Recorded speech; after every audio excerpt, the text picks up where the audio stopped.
Lo que estás viendo es la realidad en Rusia ahora. Decenas, tal vez cientos de camiones alineados en la importante carretera que conecta Moscú con Rostov y Krasnodar. Todos esos vehículos detenidos, todos esperando combustible. Ahora, sé lo que debes estar pensando. Claro, son las sanciones occidentales funcionando. La presión económica de años dio resultado. Pero eso no podría estar más lejos de la verdad. Estas filas existen porque Ucrania encontró su propia manera de aplicar sanciones. Y eso está siendo terriblemente eficaz.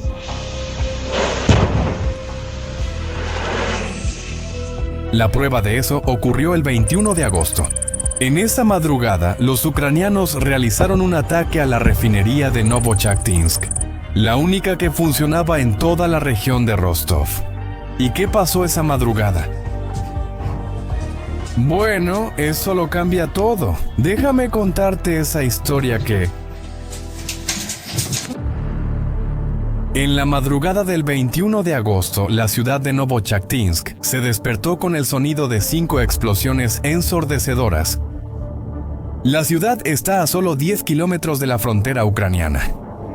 Los habitantes reportaron haber visto enormes llamas elevándose hacia el cielo nocturno, con columnas de humo negro pintando el horizonte. La refinería de petróleo local estaba en llamas. En cuestión de minutos, videos del incendio inundaron las redes sociales rusas. Los residentes grababan desde las ventanas de sus departamentos. El brillo anaranjado de las llamas iluminaba toda la ciudad. Pero aquí es donde comienza la parte realmente interesante de la historia. ¿Qué? Horas después, el Ministerio de Defensa ruso hizo una declaración oficial. Afirmaron haber derribado 49 drones ucranianos durante la noche. 21 de esos drones supuestamente fueron destruidos sobre la región de Rostov. Es decir, según la versión oficial rusa, todas las amenazas aéreas fueron neutralizadas con éxito. ¿Y ahora qué? Si miras estas imágenes y la declaración rusa, queda claro que hay algo raro ahí. Al final, ¿cómo es que una refinería se incendia si todos los drones fueron destruidos? ¿Cómo una instalación estratégica como esa se convierte en un infierno si, en teoría, la defensa aérea funcionó perfectamente? Esa contradicción expone algo mucho más grande que solo un ataque aislado. Revela un abismo entre la propaganda rusa y la realidad en el terreno. Para entender por qué esto importa tanto, déjame explicarte lo que representa esta refinería. La instalación de Novochakinsk no es solo una fábrica más, procesa hasta 7,5 millones de toneladas de productos petrolíferos al año. Se especializa en la producción de aceite, combustible, diésel y gasolina. Pero lo que la vuelve estratégica va más allá de los números de producción. Su ubicación lo es todo. Está a menos de 200 kilómetros del frente, en Donbass. Es literalmente la gasolinera de las fuerzas rusas que operan en el sur de Ucrania. Cada tanque, cada vehículo militar, cada generador que alimenta las comunicaciones militares rusas en esa región depende del combustible que sale de esa refinería. Y aquí está el detalle que lo cambia todo. Es la única refinería operando en toda la región de Rostov. Imagina por un momento una región entera del tamaño de un país europeo, con solo una fuente de combustible refinado. ¿Y los ucranianos? Bueno, ellos descubrieron eso y transformaron esa instalación en lo que los estrategas militares llaman un punto de estrangulamiento crítico. Eso quiere decir, en otras palabras, que solo un objetivo, cuando es destruido, paraliza todo un frente de guerra. Pero esta no es la primera vez que Ucrania hace esto. De hecho, la refinería de Novochakinsk se volvió una obsesión para los planificadores militares ucranianos. Y cuando te das cuenta del patrón detrás de los ataques, queda claro que hay una estrategia muy bien pensada detrás de todo esto. El primero de estos ataques ocurrió en marzo de 2024 y obligó a una parada parcial de las operaciones. Fue como si fuera una prueba. Los ucranianos estaban aprendiendo las defensas, probando rutas de aproximación, viendo cómo reaccionarían los rusos.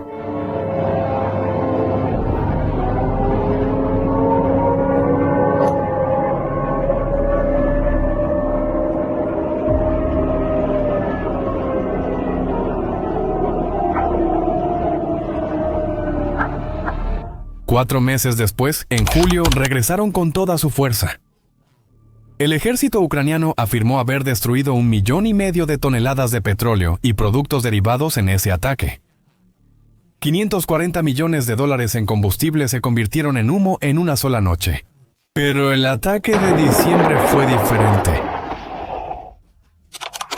Fue una demostración de poder, una operación combinada de la Marina y el Servicio de Seguridad de Ucrania. Usaron al menos 13 misiles y decenas de drones. No fue solo un ataque, fue como si les dijeran a los rusos, podemos alcanzarlos cuando queramos, como queramos. El incendio fue tan intenso que se veía desde el espacio. Ahora, debes estar preguntándote, ¿cómo sabemos que todo esto realmente sucedió? Al diablo. Al final de cuentas, estamos hablando de afirmaciones hechas en tiempos de guerra. Y como sabemos, en las guerras, lo primero que muere es la verdad. Y aquí llegamos a un punto importante. Algo que cambió completamente el juego de la información en los conflictos modernos. Se llama inteligencia de fuentes abiertas, la abreviatura de inteligencia de fuentes abiertas. ¿Has oído hablar de eso? Esto está afectando la capacidad de los gobiernos para controlar sus narrativas. Te doy un ejemplo de su uso. Mira. Datos satelitales de la Administración Nacional de Aeronáutica y del Espacio, a través del sistema Fire Information for Resource Management System, detectaron incendios extensos en la refinería en diciembre de 2024 y nuevamente en agosto de 2025. Estos datos son públicos, gratuitos y verificables por cualquier persona con acceso a Internet. Cuando el Ministerio de Defensa ruso dice que derribó todos los drones. Pero el satélite de la Administración Nacional de Aeronáutica y del Espacio muestra una firma de calor masiva exactamente en las coordenadas de la refinería. Tenemos un gran problema de credibilidad. Analistas independientes entonces cruzan esos datos de satélite con videos que civiles rusos publican en Telegram y encuentran la probable ubicación de esas imágenes. Todo esto en cuestión de pocas horas, y aquí es donde entra el inteligencia de fuentes abiertas. Básicamente toma información pública y arma un rompecabezas que revela la verdad. El gobierno puede mentir cuanto quiera, pero los satélites no mienten. Esta revolución de la información debilita la capacidad del Kremlin para mantener las apariencias. Esa campaña contra Novochachtinsk es solo una pieza de un rompecabezas mucho más grande. Ucrania está ejecutando una estrategia coordinada y geográficamente ambiciosa contra todo el sector petrolero y gasífero de Rusia. Y cuando ves el mapa completo de los ataques, la escala es impresionante. Atacaron la refinería de Ryazan, una de las más grandes del país, ubicada a más de 500 kilómetros de la frontera ucraniana. El ataque causó una reducción del 50% en la producción. Para una empresa como Rosneft, eso representa pérdidas de cientos de millones de dólares por mes. Una instalación de Rosneft en el Oblast de Saratov interrumpió completamente la recepción de petróleo después de un ataque en agosto. La refinería de Novokubishevsk cesó toda la producción el 2 de agosto. La refinería de Afipsk, que tiene un papel militar específico porque suministra combustible para aviones de guerra rusos, también fue atacada. Pero el ataque más audaz fue contra el oleoducto Druzhba. Este no es solo un ducto cualquiera, es una arteria vital que transporta petróleo ruso al corazón de Europa, incluyendo países como Hungría. El ataque a la estación de bombeo provocó una interrupción total, aunque temporal, del flujo. Eso fue más que un ataque militar, fue una demostración geopolítica. Ucrania estaba mostrando que puede interrumpir las exportaciones energéticas rusas cuando quiera, creando tensiones diplomáticas entre Rusia y sus clientes europeos.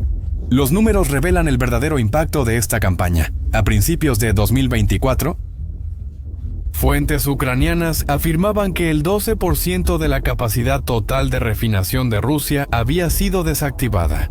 Un análisis independiente de Reuters calculó un número aún mayor, 14%. Para poner esto en perspectiva, estamos hablando de una degradación sustancial de la capacidad industrial de una de las 3 mayores naciones productoras de energía del mundo. Es como si Texas perdiera todas sus refinerías de la noche a la mañana. Las consecuencias económicas son perceptibles y están siendo sentidas por todos los rusos. Para que se den una idea, el gobierno se vio obligado a implementar una prohibición temporal de las exportaciones de gasolina para intentar estabilizar el mercado interno. Aún así, los precios de la gasolina en Rusia alcanzaron niveles récord en agosto de 2025. Los conductores rusos están pagando más por combustible que en cualquier otro momento de la historia reciente. Eso significa que la campaña ucraniana logró algo que años de sanciones occidentales no pudieron conseguir: traducir acciones militares en dolor económico, sentida por el ciudadano ruso común. ¿Y quieres saber cómo los ucranianos logran atravesar las defensas rusas repetidamente? Con drones de largo alcance. Pero cuando hablamos de Ucrania, los drones no son simples aeronaves pilotadas remotamente, representan una nueva generación de armas autónomas. Integran inteligencia artificial, básica, pero lo suficientemente sofisticada como para cambiar las reglas del juego. La tecnología clave es la visión por computadora. Esto permite que el dron use una computadora a bordo, con datos de terreno e imágenes satelitales para navegar hasta el objetivo con una precisión de metros, incluso bajo una fuerte interferencia electrónica, que bloquee el sistema de posicionamiento global y todas las demás formas de comunicación. En agosto de 2025, Ucrania reveló su nueva carta bajo la manga, el misil de crucero Flamingo. Este misil tiene una historia cuanto menos curiosa. Cuando se produjeron sus primeras versiones, por un error, salió con una coloración rosada, recordando bastante a un flamenco, y por eso fue bautizado con ese nombre. A pesar de ese nombre agradable, sus especificaciones son simplemente impresionantes.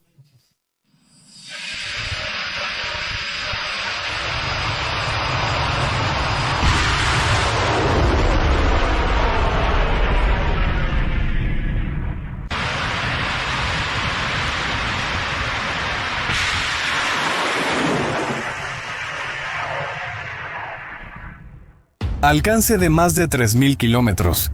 Eso significa que, partiendo del territorio ucraniano, ese misil puede alcanzar cualquier lugar en la Rusia europea. Moscú, San Petersburgo, bases militares y zonas rurales, todo es accesible. La ojiva transporta entre 1.150 kilos de explosivos. Para comparar, eso es más de 10 veces la carga explosiva de un dron de ataque típico.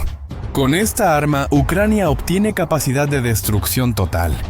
Si los drones causan incendios y daños que pueden ser reparados, el Flamingo puede aniquilar infraestructuras reforzadas. Permanentemente, la producción en masa está prevista para este mismo año. Cuando eso suceda, el equilibrio estratégico cambiará.